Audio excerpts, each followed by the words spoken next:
কেমন আছো? আসসালামু আলাইকুম। আশা করি তোমরা সবাই ভালো আছো। তোমাদের এইচএসসি পদার্থবিজ্ঞানের প্রথম পত্রের অ্যাসাইনমেন্ট নিয়ে হাজির হলাম আমি আরিফ। তোমাদের অ্যাসাইনমেন্টটি যেটি আছে সেটি দেখে নাও। তোমাদের পদার্থবিজ্ঞানের যে প্রথম অ্যাসাইনমেন্ট প্রথম পত্রের ফার্স্ট উইকে এখানে যেটা বলা আছে সেটা হলো মূলবিন্দুর সাপেক্ষে দুটি বিন্দুর অবস্থান যথাক্রমে পি হচ্ছে 3, -4, 5 এবং কিউ বিন্দুর অবস্থান 2, -1, 1 এটি তোমাদের দেওয়া আছে।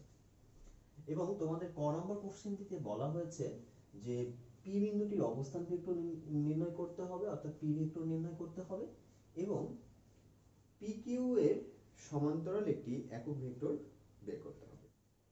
তো প্রিয় শিক্ষার্থী, প্রথমেই আসি অবস্থান ভেক্টরটা কি জিনিস এটি আমরা একটু দেখে নিই। অবস্থান ভেক্টর,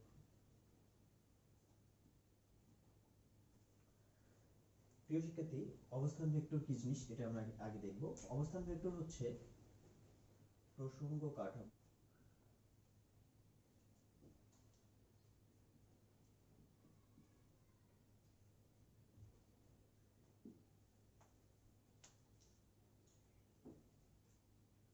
তাহলে অবস্থান ভেক্টর কি জিনিস? অবস্থান ভেক্টর হচ্ছে প্রসঙ্গ কাঠামোর মূল বিন্দুর সাপেক্ষে কোনো বিন্দুর অবস্থান যে ভেক্টরটির মাধ্যমে প্রকাশ করা হয় তাকেই বলা হয় ওই বিন্দুটার অবস্থান ভেক্টর। সে এই যে y ও y প্রাইম, x ও x প্রাইম, এই যে প্রসঙ্গ কাঠামো এটার মূল বিন্দু হলো o। এই মূল বিন্দুর সাপেক্ষে p বিন্দুর অবস্থান এটি যে ভেক্টরের মাধ্যমে প্রকাশ করা হলো op এবং q বিন্দুর অবস্থান যে ভেক্টরের মাধ্যমে প্রকাশ করা হলো এটা হলো oq। এই OP টা হবে P বিন্দুর অবস্থান ভেক্টর। P বিন্দুর অবস্থান ভেক্টর এটি হচ্ছে OP এবং এটা P ভেক্টর দিয়ে প্রকাশ করা হয়েছে এবং OQ এটাকে Q দ্বারা প্রকাশ করা হয়েছে। তাহলে P বিন্দুর অবস্থান ভেক্টর আমাদের ক নম্বর কোশ্চেনে বলা হয়েছে P বিন্দুর অবস্থান ভেক্টর নির্ণয় করো। অতএব P বিন্দুর অবস্থান ভেক্টর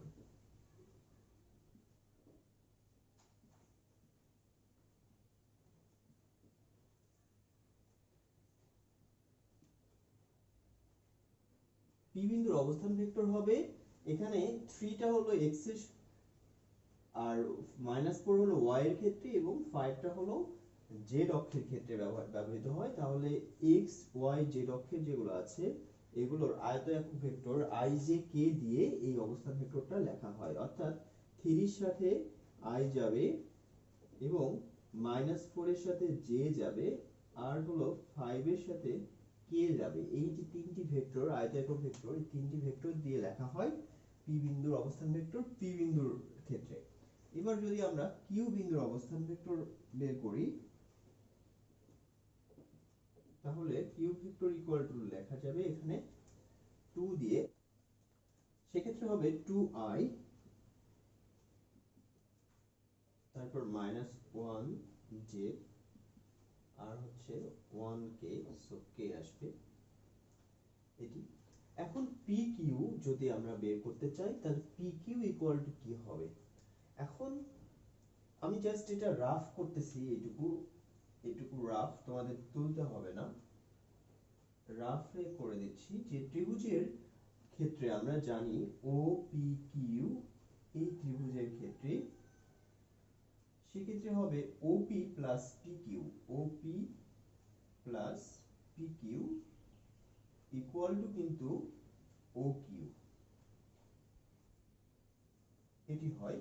তাহলে PQ ইকুয়াল টু পাচ্ছি আমরা OQ মাইনাস কিন্তু OP, আর OQ হচ্ছে Q ভেক্টর আর OP হচ্ছে P ভেক্টর, তার মানে Q মাইনাস P করলে যা আসে এটি। এটা আমাদের করার দরকার নেই, কাজে আমরা এখানে লিখতে পারি অতএব PQ ভেক্টর এটা ইকুয়াল টু আসবে Q vector minus P vector.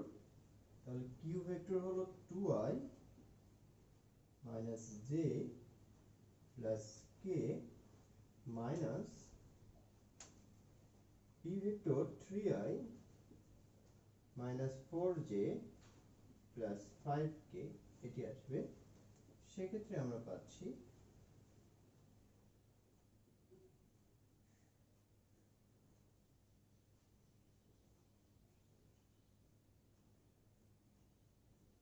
এটি আসে এবং এখান থেকে আসতেছে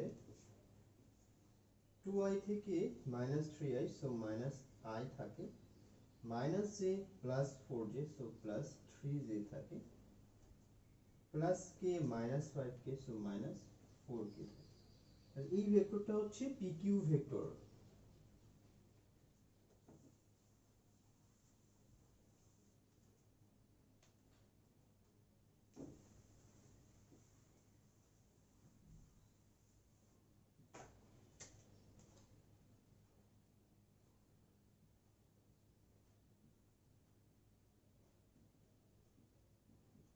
তাহলে PQ ভেক্টরটা -i plus 3j -4, PQ ভেক্টরটির মান বের করব। অতএব PQ ভেক্টরটির মান বের করার সূত্র হবে, আমরা জানি এই যে সহগগুলো আছে এই সহগগুলোর স্কয়ার করে দিতে হয়। i এর সহগ -1 তার স্কয়ার, j এর সহগ 3 তার স্কয়ার হবে এবং -4 যেটা আছে তার স্কয়ার হবে। এটা করলে 1 + 9 + 16, অর্থাৎ 16 আর 9 25 আর 1 26, 26 আসতেছে। এবার অতএব PQ বরাবর আমাদের PQ এর সমান্তরাল একক ভেক্টর বের করতে হবে। সুতরাং PQ এর সমান্তরাল একক ভেক্টর, PQ এর সমান্তরাল একক ভেক্টর বের করতে গেলে আমাদের PQ ভেক্টর দিতে হয় আর তার নিচে তার মান দিয়ে ভাগ করতে হয়। তাহলে কোনো ভেক্টরের সমান্তরাল একক ভেক্টর বের করতে চাইলে ওই ভেক্টরটির মান উপরে দিতে হবে এবং ওই ভেক্টরটি উপরে দিতে হবে এবং ওই ভেক্টরটির মান দিয়ে ভাগ করে দিতে হবে। তাহলে কোনো ভেক্টরকে তার মান দিয়ে ভাগ করলে তাহলে কিন্তু একক ভেক্টর পাওয়া যায় এবং সেটি সমান্তরাল একক ভেক্টর হয়। তো সেই ক্ষেত্রে তোমার এই ভেক্টরটি আসছে -i প্লাস 3j -4k, এটা হলো PQ ভেক্টর আর এটির মান হলো √26।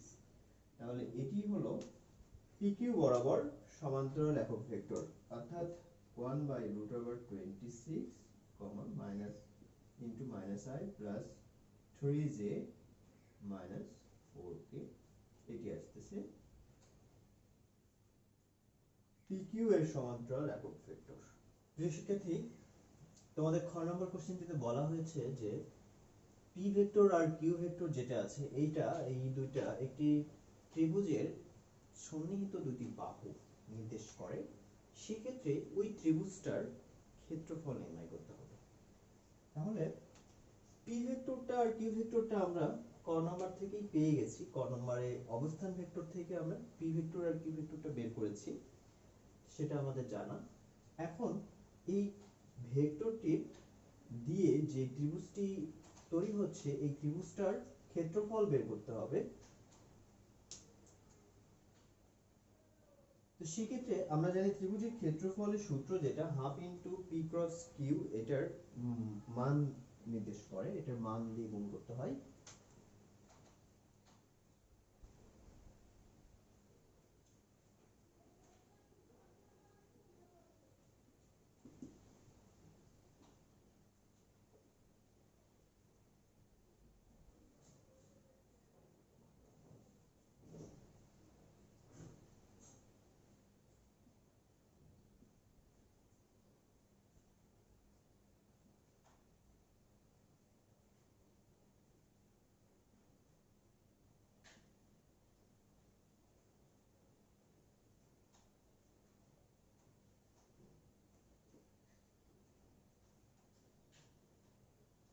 তাহলে আমরা পি ক্রস কিউ বের করি। পি এর ক্ষেত্রে আই জে কে এটা আসবে। ভেক্টরের ক্রস গুণফল থেকে জানি যে আই এর নিচে আই এর সহগগুলো, জে এর নিচে জে এর সহগগুলো, কে এর নিচে কে এর সহগগুলো, অর্থাৎ আই এর নিচে 3 আসবে এবং জে এর নিচে -4, কে এর সহগ 5 এটা আসতেছে, তারপরে 2 আসতেছে, -1 আসতেছে, 1 আসতেছে। এবার আমরা আই এর ক্ষেত্রে যদি বের করি, আই ইনটু আইটাকে পরে লিখতেছি, আই যদি ধরি সেক্ষেত্রে গুণ হবে -4 ইন্টু 4, তার মানে -4 সূত্রের মাইনাস, -1 ইন্টু 5 তাহলে -5, তাহলে -5 আর মাইনাস +5 হয়ে যাচ্ছে, ইন্টু i আসতেছে, এটি পাচ্ছি। এবার জে এর ক্ষেত্রে আমরা নেগেটিভ ধরতেছি এটা, তাহলে এই বরাবর যদি 3 ইন্টু 1 অর্থাৎ 3 পাচ্ছি, 2 ইন্টু 5 -10 আসতেছে, ইন্টু জে আসতেছে, প্লাস এইবার কে এর ক্ষেত্রে যদি ধরি 3 ইন্টু -1, সো -3 পাচ্ছি, সূত্রের মাইনাস, 2 ইন্টু -4 কাজেই -8, কিন্তু এখানে সূত্রের মাইনাস +8 হয়ে যাচ্ছে, এটা ইন্টু কে আসতেছে। তো এখান থেকে আমাদের আসে -4 + 5, সো 1 আসে, i পাচ্ছি আমরা 3 7 3 -10 -7, সো এখানে +7 হয়ে যাচ্ছে, 7 জে আসতেছে, এবং -3 + 8 তো +5 হয়ে যাচ্ছে, 5 কে আসতেছে। তাহলে এটি আমরা p ক্রস q পেলাম। তাহলে p ক্রস q এর মডুলাস অর্থাৎ মান কত হবে সেটি আমরা বের করি। তাহলে এটার মান আসবে, আমরা জানি সহগগুলোর স্কয়ার করে দিতে হয়, 1 স্কয়ার, 7 এর স্কয়ার, 5 এর স্কয়ার, এটি আসতেছে। তাহলে আসতেছে অ্যাকচুয়ালি কত, 1 + 49 + 25, তাহলে 49 আর 25 74, আর 1 75 আসে। তাহলে p ক্রস q এর মান আমরা 75 √75 পেলাম।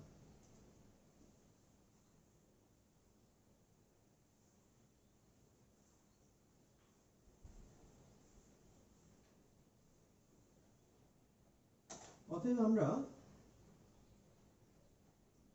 জানি ত্রিভুজের ক্ষেত্রফল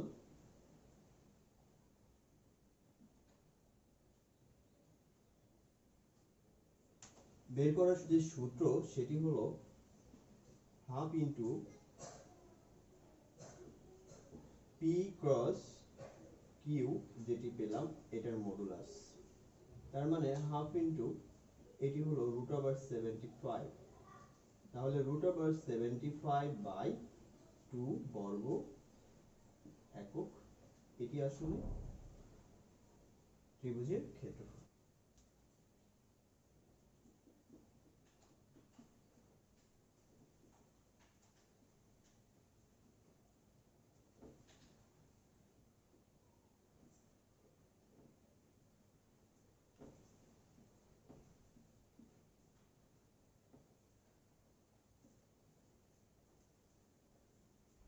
শিক্ষার্থী, তোমরা 10 নম্বর কোশ্চেনটা যদি একটু দেখে নাও তাহলে বুঝতে পারবা, এখানে প্রসঙ্গ কাঠামোর আরো অপর একটি যে ভেক্টর সেটি হলো r = i + 2j - 3k, এটি দেওয়া আছে এবং বলা হয়েছে যে pq এবং r একটা ঘন সামান্তরিকের তিনটি সন্নিহিত বাহু নির্দেশ করে। তো সেই ক্ষেত্রে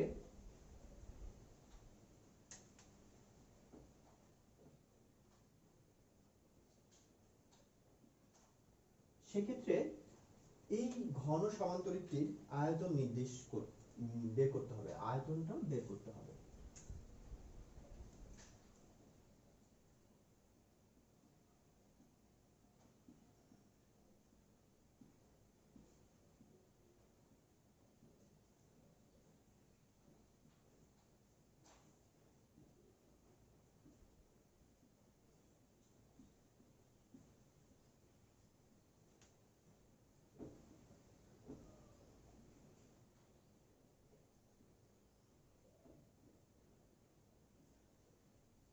শিক্ষার্থী, ঘন সমান্তরিকের আয়তন, যে কোনো ঘন বা ঘনক, এগুলোর আয়তন যদি বের করতে চাও তাহলে তিনটা যে ভেক্টর দেওয়া থাকে এই তিনটি ভেক্টরের যে কোনো দুইটি ক্রস গুণফল, অন্যটি ডট গুণফল যদি করা হয় অন্যটির সাথে, তাহলে যেটা পাওয়া যায় সেটি ওইটার আয়তন নির্দেশ করে। তাহলে এটার নিয়মটা হচ্ছে যে কোনো দুইটা ভেক্টরের সে কিউ আর আর এর ক্রস গুণফল পি এর সাথে ডট, অথবা পি আর কিউ এর ক্রস গুণফল আর এর সাথে ডট, এরকম যে কোনোটাই যদি করা হয়, এটা যেটা করছি, এটা করলে যে ভেক্টর যে মানটা পাওয়া যায় এটি হলো ওই ঘনকের বা ওই ঘনবস্তুটার আয়তন নির্দেশ করে। তো সেই ক্ষেত্রে এখানে আমরা p ক্রস কিউ এটি কিন্তু আমরা পেয়ে গেছি। এখানে p cross Q I plus 7j plus 5k এটা আমরা খ নাম্বার থেকেই পেয়েছি, আর r ভেক্টর তো এটা দেওয়াই আছে। অতএব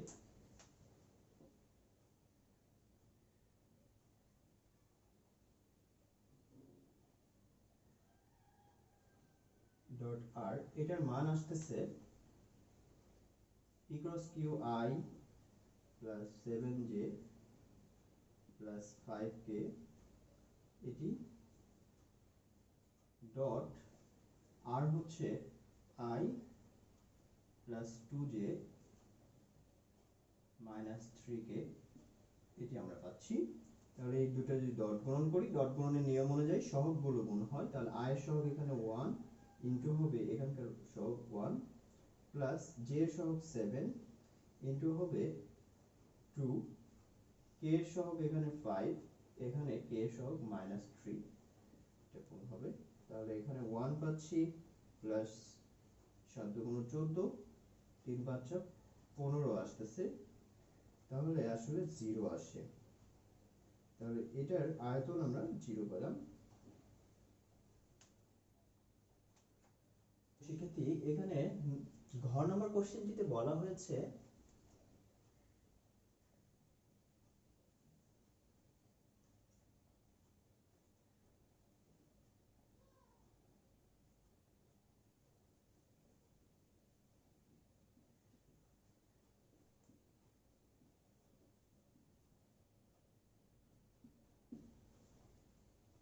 তো এখানে p এর মান দিয়ে নদীর প্রস্থ, r হচ্ছে নৌকার বেগ, আর টি হচ্ছে q হলো স্রোতের বেগ নির্দেশ করে। ঠিক আছে, তো সেই ক্ষেত্রে আমরা মানগুলো বের করে নিই। অতএব নদীর প্রস্থ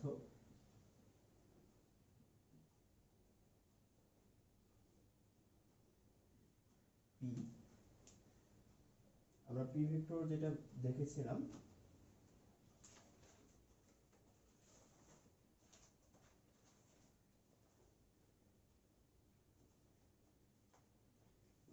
তার আগে আমরা লিখে নিই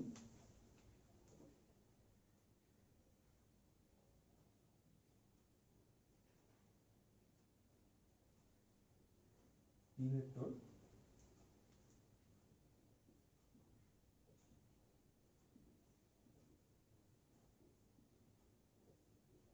q ভেক্টর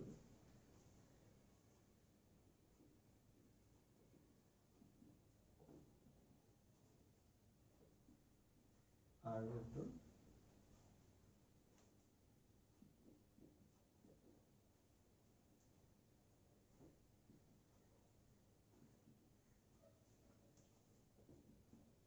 এবার আমরা নদীর প্রস্থ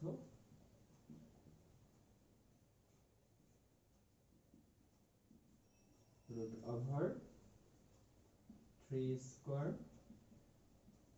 minus 4 এর স্কয়ার প্লাস 5 এর স্কয়ার, তার মানে 9 প্লাস 16 প্লাস 25 root over 50 আসে।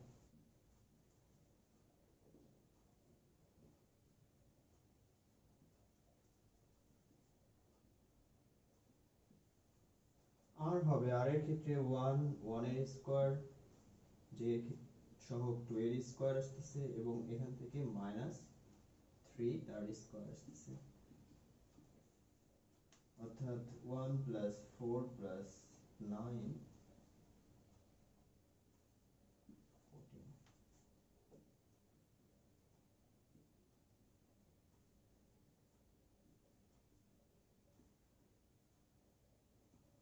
স্রোতের বেগ কত পাওয়া যায়? স্রোতের বেগ 2 এর স্কয়ার মাইনাস 1 এর স্কয়ার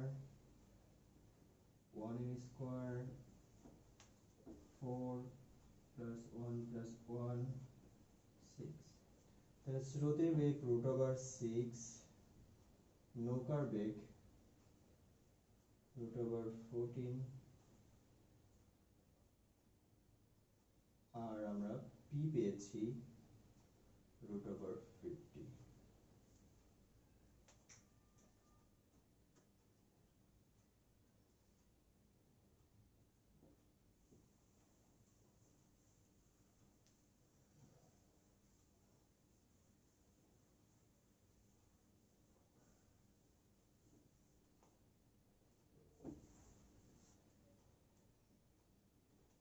ধরি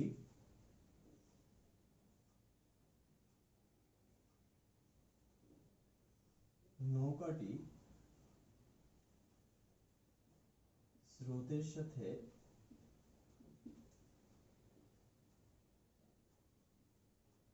আলফা কোণ করে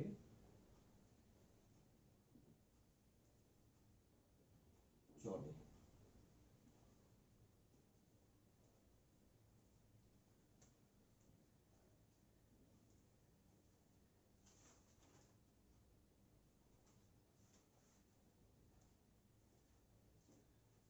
এখন একটা জিনিস তোমরা, এটা রাফ আমি তোমাদের বোঝানোর জন্য বলতেছি। এই হলো নদী, এইদিকে স্রোত যাচ্ছে পানি, নৌকাটাকে আমি আলফা কোণ করে এদিকে চালাচ্ছি। আসলে এই নৌকাটা যখন এভাবে যাবে, সে এটি হলো নৌকা। নৌকা যদি এভাবেই যায় বা যেভাবেই যায়, এদিক দিয়ে স্রোত যাচ্ছে, আমার হাতটা হলো স্রোত আর এটা হলো নৌকা। নৌকা যদি এভাবে থাকে, স্রোত যদি এইভাবে যে নৌকা যায় আর স্রোত যদি এইভাবে যায়, তাহলে স্রোতটা কি করবে, তাকে নৌকাটাকে ঠেলে কিন্তু দিকটা পরিবর্তন করে দিবে। অর্থাৎ নৌকা এভাবে গেলেও স্রোত কিন্তু নৌকাটাকে ঠেলে একটা অ্যাঙ্গেল করে এইভাবে করে দিবে।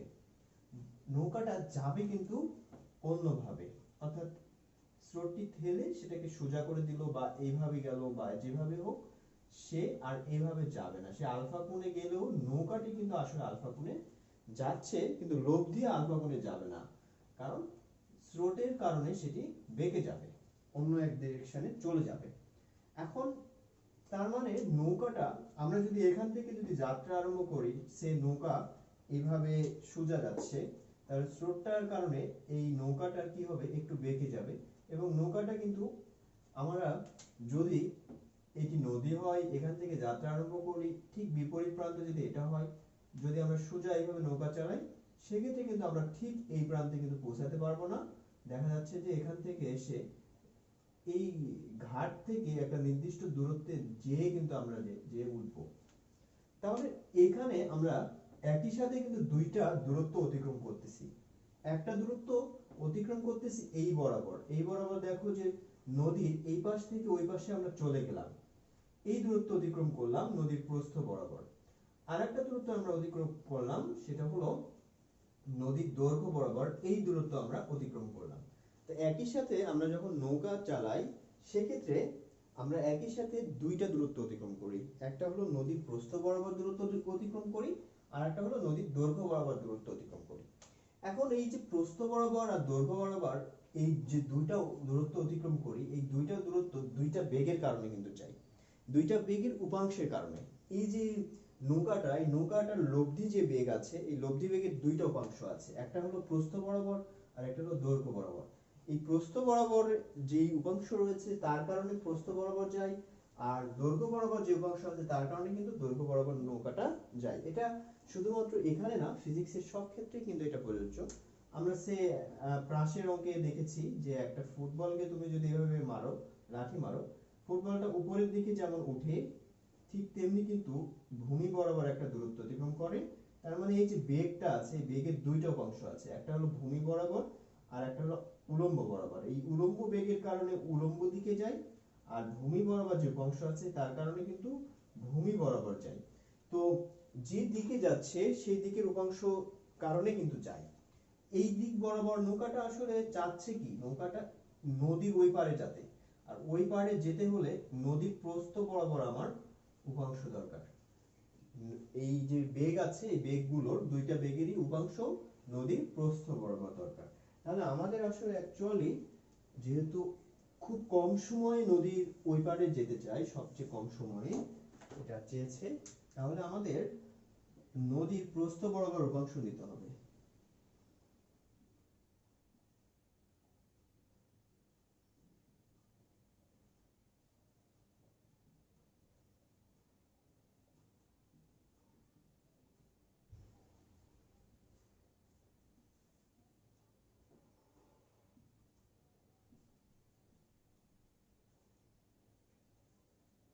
নদীর প্রস্থ বরাবর যদি উপাংশ নিই, কিউ এর উপাংশ প্রস্থ বরাবর, প্রস্থ বরাবর হলো এই বরাবর, এবং এখানে অ্যাঙ্গেল হচ্ছে 90 ডিগ্রি, তাহলে কিউ এর উপাংশ এই বরাবর যদি যায় তাহলে কিউ cos 90 আসবে,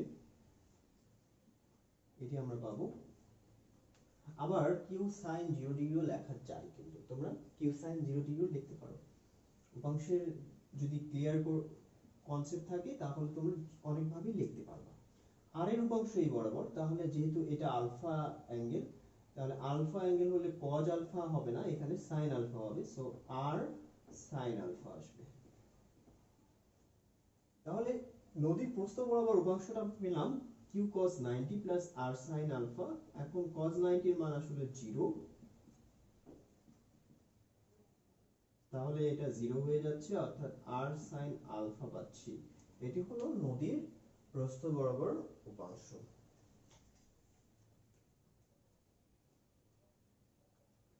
অতএব সবচেয়ে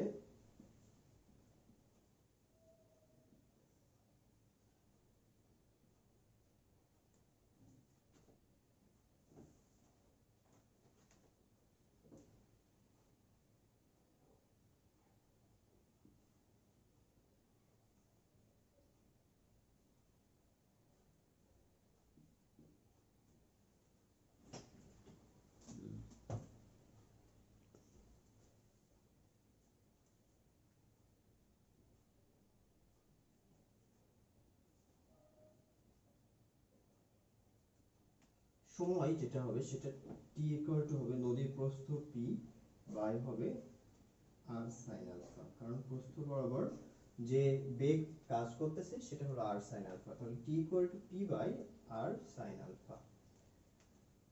এখানে t এর মান সর্বনিম্ন হবে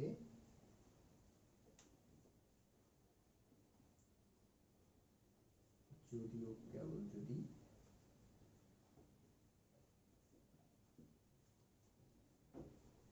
r sin আলফা সর্বোচ্চ হয়। তাহলে দেখো শিক্ষার্থী বন্ধুরা, তোমরা যদি এখানে দেখো t এর মান সবচেয়ে বেশি হবে যদি নিচে সবচেয়ে মানটা, t এর মান সবচেয়ে কম লাগবে আর কি। t এর মান কম হবে তখনই যখন এই মানটা সবচেয়ে বড় হবে। r sin আলফা যদি অনেক বড় হয়, যত বড় হবে তত t এর মানটা কমবে, তাহলে এটা সর্বোচ্চ হইলে এটা সর্বনিম্ন হবে। তো সেই ক্ষেত্রে আমরা বলতেছি যে t এর মান সর্বনিম্ন হবে তখনই যখন r sin আলফা সর্বোচ্চ হবে, আর r sin আলফার মান সর্বোচ্চ হবে তখন, অতএব তাহলে sin আলফা সর্বোচ্চ হতে হবে, তাহলে sin আলফা ইকুয়াল টু 1 হতে হবে, আর sin আলফার মান 1 হলে অতএব আলফা ইকুয়াল টু হবে 90 ডিগ্রি। যদি আলফা 90 ডিগ্রি হয় সেই ক্ষেত্রে sin আলফা 1 হবে, আলফা 90 ডিগ্রি না হলে কিন্তু হবে না। তাহলে সর্বনিম্ন সময়ে যদি আমরা সবচেয়ে কম সময়ে নদীর ওপারে যেতে চাই তাহলে আলফার মান 90 ডিগ্রি হতে হবে।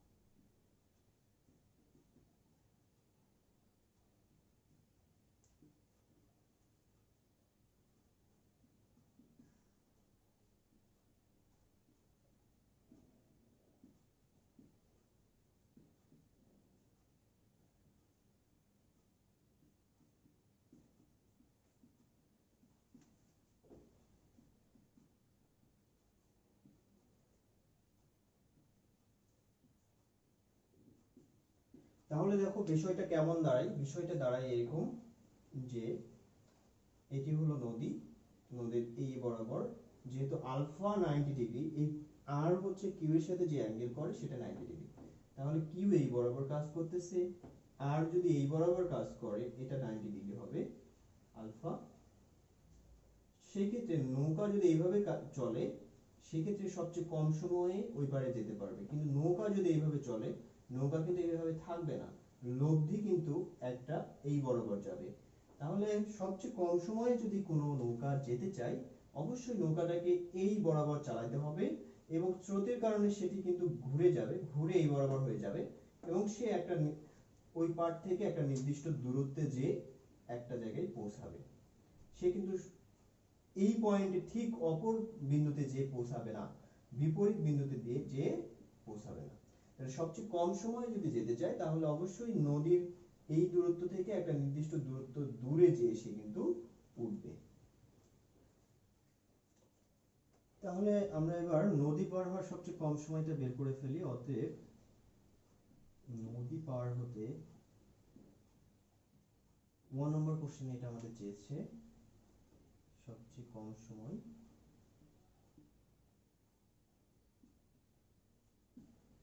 তাহলে সবচেয়ে কম সময়টা আমরা দেখলাম P by R sine alpha, এটি হয় এবং সাইন আলফার মান 1 ধরতে হবে, তার মানে পি বাই আর আসবে।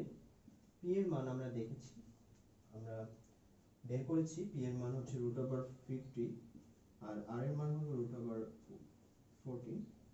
এটা যদি করি 1.89 ঘন্টা আসে, অর্থাৎ 1 ঘন্টা 53 মিনিট সময় লাগবে। 1 ঘন্টা 53 মিনিট 24 সেকেন্ড।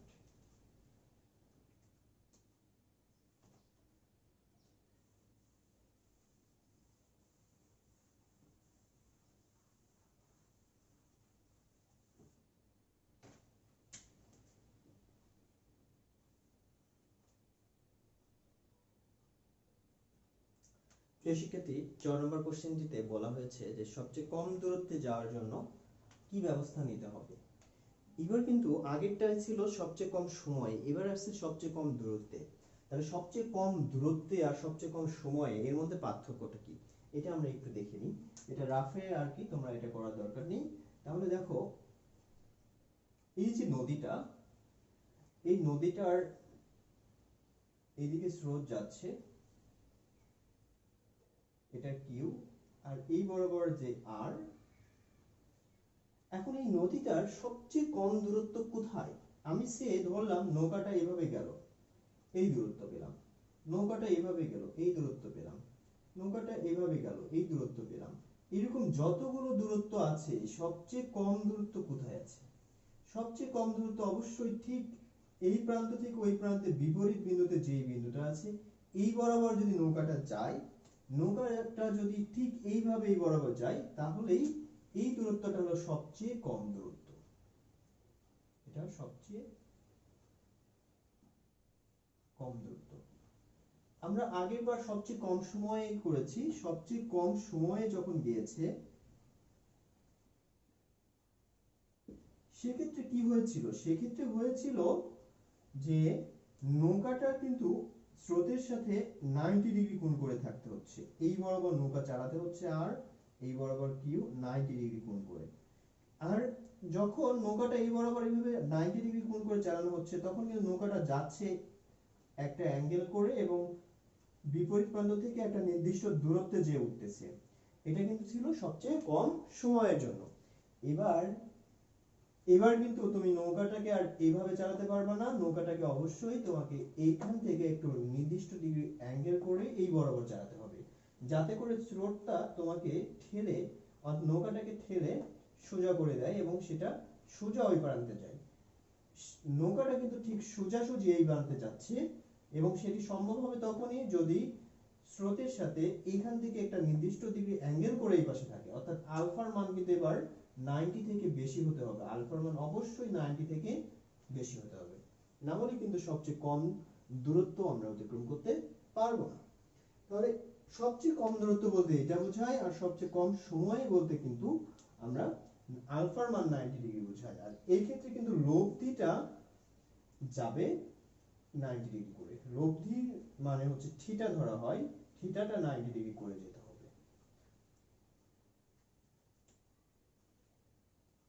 দূরত্বের জন্য আমরা আলফার মান এখান থেকে এই অ্যাঙ্গেল করে যাচ্ছে, যেখানে থিটাটা ইকুয়াল টু 90 ডিগ্রি হচ্ছে। আমরা জানি লব্ধি কোনো কিছুর সাথে যে অ্যাঙ্গেল করে সেটা 90 ডিগ্রি করে গেলে সবচেয়ে কম দূরত্বে সে এই প্রান্ত থেকে এই প্রান্তে গিয়ে পৌঁছাবে।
তাহলে প্রিয় শিক্ষার্থী দেখো, আমরা এখানে ধরে নিয়েছি নৌকাটি স্রোতের সাথে আলফা কোণ তৈরি করতেছে, এই যে আর এটা কিউ এর সাথে আলফা কোণ তৈরি করতেছে, এবং সবচেয়ে কম দূরত্বে অতিক্রম করতে হলে আমরা জানি লব্ধি অবশ্যই এই যে ডাব্লু, এখানে এই বরাবর ডাব্লু কাজ করতেছে, অর্থাৎ এই বরাবর কিউ কাজ করতেছে, এই বরাবর আর কাজ করতেছে, এই বরাবর ডাব্লু কাজ করতেছে, এই অ্যাঙ্গেলটা আলফা, এই অ্যাঙ্গেলটা থিটা, এই যে ডাব্লু স্রোতের সাথে 90 ডিগ্রি কোণ করতে হবে, অর্থাৎ এই থিটার মানটা 90 ডিগ্রি হবে। তো সেক্ষেত্রে আমরা জানি যে tan থিটার সূত্র অনুযায়ী tan থিটা ইকুয়াল টু হবে, তাহলে সূত্র অনুযায়ী আমরা জানি r sin alpha by Q plus r cos alpha, এটি আসে। এখন থিটার মান যেহেতু 90 ডিগ্রি, সো tan 90 ডিগ্রি আসতেছে,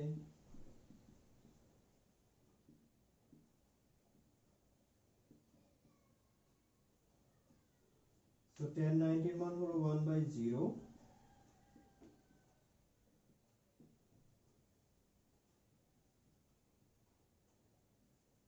তাহলে আর গুণন করে দিই ইকুয়াল টু 0, অর্থাৎ cos আলফা ইকুয়াল টু আমরা পাচ্ছি মাইনাস কিউ বাই আর।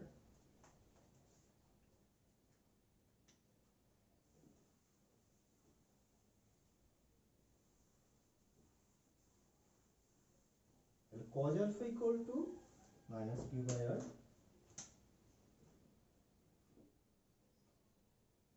লব্ধি w equal to হবে root over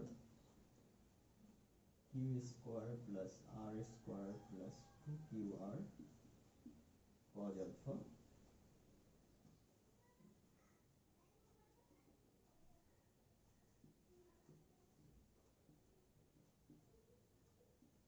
cos alpha মান minus q by r,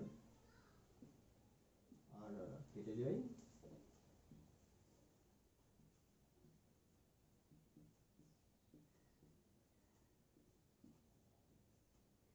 তো এখানে আমরা পাচ্ছি r square minus q square, লব্ধির মান আমরা এখান থেকে পেয়ে গেছি r square minus q square, এটি কাজ করতেছে সোজাসুজি এই বরাবর।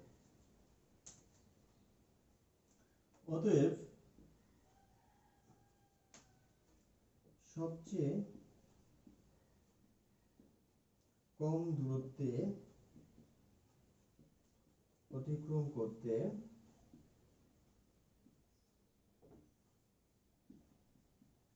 প্রয়োজনীয় সময়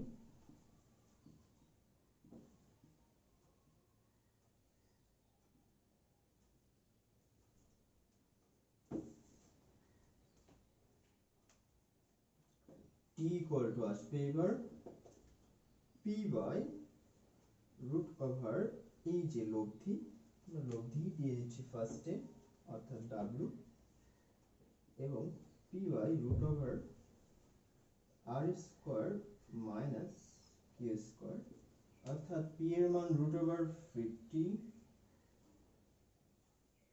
রুট ওভার 14r, তাহলে 14 হয়ে যায়, এবং q এর মান হচ্ছে রুট ওভার 6, তাহলে 6 পাচ্ছি, অর্থাৎ root over 50 by root over 8 আসতেছে 814.5 ঘন্টা।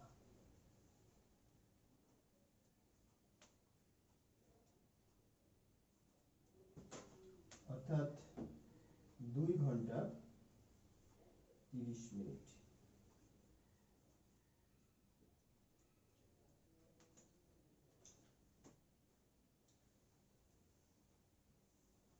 তাহলে প্রিয় শিক্ষার্থী, এখানে দেখো যে সবচেয়ে কম দূরত্ব অতিক্রম করতে গেলে কিন্তু এই দূরত্ব অতিক্রম করতে গেলে তার সময়টা বেড়ে যাচ্ছে, বেশি সময় লাগতেছে, 2.5 আড়াই ঘন্টা সময় লাগতেছে, যেখানে তার সবচেয়ে কম সময়ে যাওয়ার ক্ষেত্রে তার সময় লাগছিল 1.89 সময় ঘন্টা। এটা তোমরা আগের যে কোশ্চেনটা আছে ওখান থেকে পেয়ে যাচ্ছ, তো সেখানে তুমি দেখবা এটা।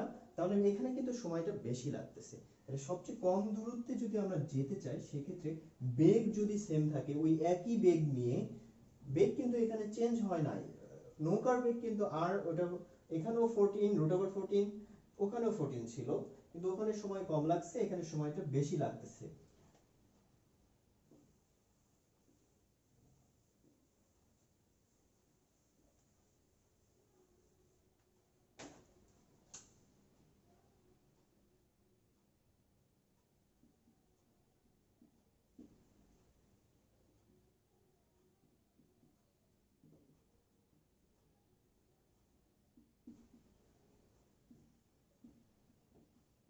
তাহলে এখানে সময়টা বেশি লাগতেছে, 2.5 মাইনাস 1.89 এত ঘন্টা।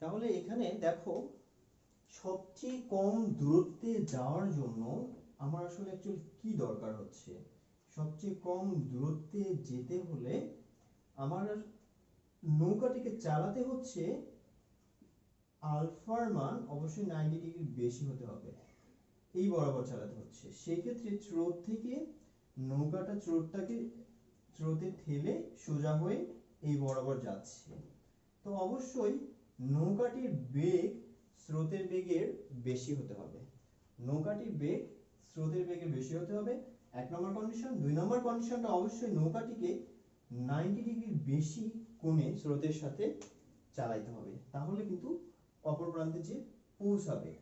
এবং এখানে কিন্তু আমরা একটা জিনিস দেখলাম, সেটা হচ্ছে যে যদি নৌকাটা আগের বেগেই, যেটা সবচেয়ে কম সময়ে ছিল রুট ওভার 14, এক্ষেত্রেও যদি ওই সেম বেগই ধরি, একই বেগ যদি ধরি, তাহলে কিন্তু সময়টা বেড়ে যাচ্ছে, সময়টা আমার বেশি দরকার পড়তেছে, তাহলে এই ক্ষেত্রে সময়টা বেশি প্রয়োজন পড়তেছে।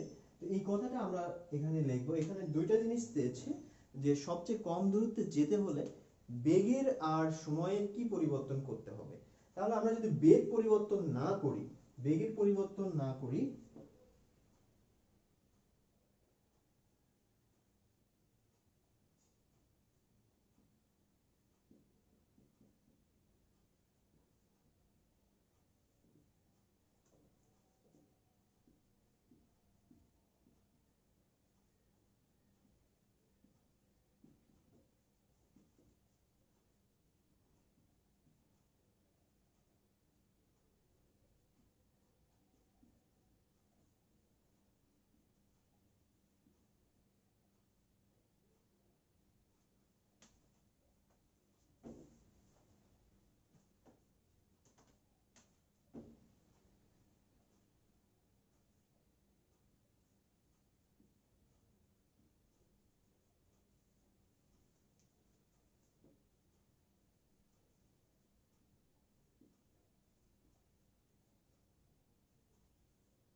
এবার আমরা দেখব যদি সময় সেম রাখতে চাই তাহলে আমার আর এর মান কত হয়।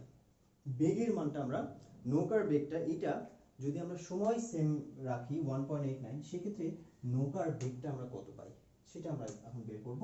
পি এর মান √50, আর এর মান আমরা বের করব। কিউ এর মান হচ্ছে √6 এর স্কয়ার।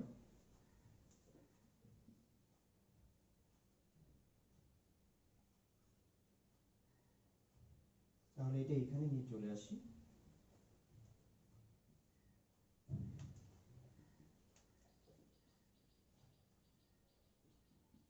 এইটা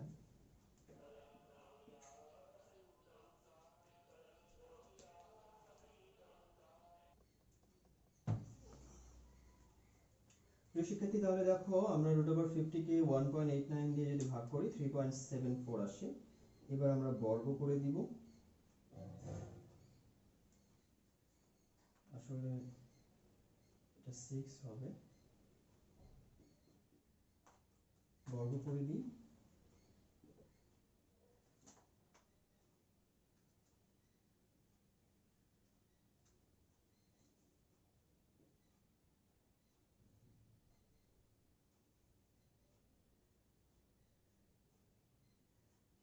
এটি হয়, তাহলে আর স্কয়ার ইকুয়াল টু আমরা পাচ্ছি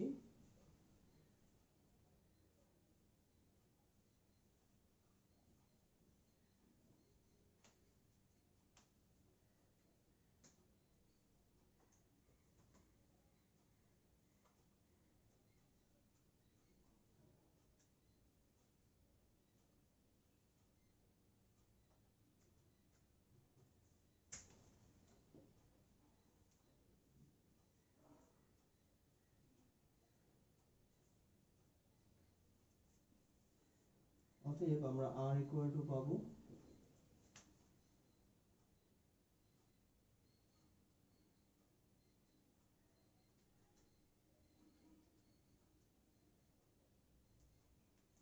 4.471।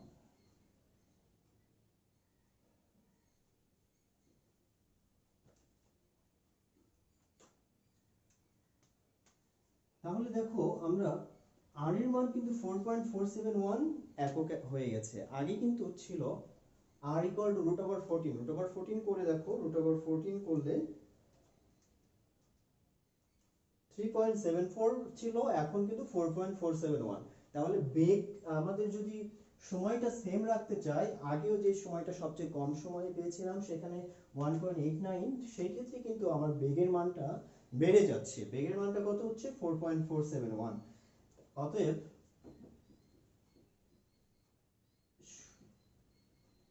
বেগ বাড়াতে হবে কতটুকু?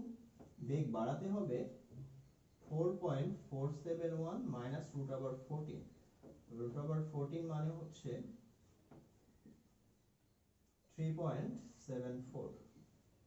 তাহলে 0.731 এতটুকু বাড়াইতে হবে। অতএব সময় একই রেখে সবচেয়ে কম দূরত্ব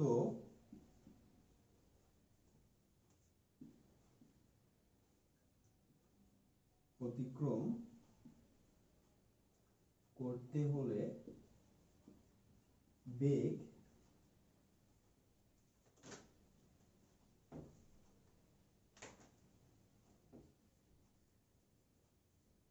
0.731 একক বাড়াতে হবে এবং সবচেয়ে কম দূরত্ব অতিক্রম করতে হলে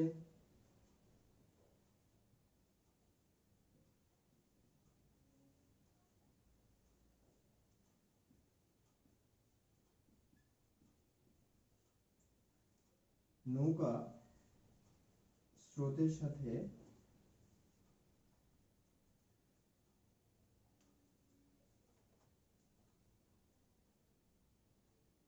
প্রয়োজন নেই, এই পর্যন্ত রাখলেই চলতেছে। এতটুকুই ছিল তোমাদের এই অ্যাসাইনমেন্টটি। তোমাদের অ্যাসাইনমেন্টটি কমপ্লিট হয়ে গেছে, যা যতটুকু ছিল চ পর্যন্ত সম্পূর্ণ কমপ্লিট। তো তোমরা যদি ভালো লাগে তাহলে অবশ্যই ভিডিওটি লাইক দিবা, এবং তোমাদের অ্যাসাইনমেন্ট, পরবর্তী অ্যাসাইনমেন্টগুলো সবগুলোর যদি সমাধান তোমরা পেতে চাও তাহলে অবশ্যই চ্যানেলটি সাবস্ক্রাইব করবা, যাতে পরবর্তী অ্যাসাইনমেন্টগুলো তোমরা পেয়ে যাও। তো তোমরা সবাই ভালো থেকো, আল্লাহ হাফেজ।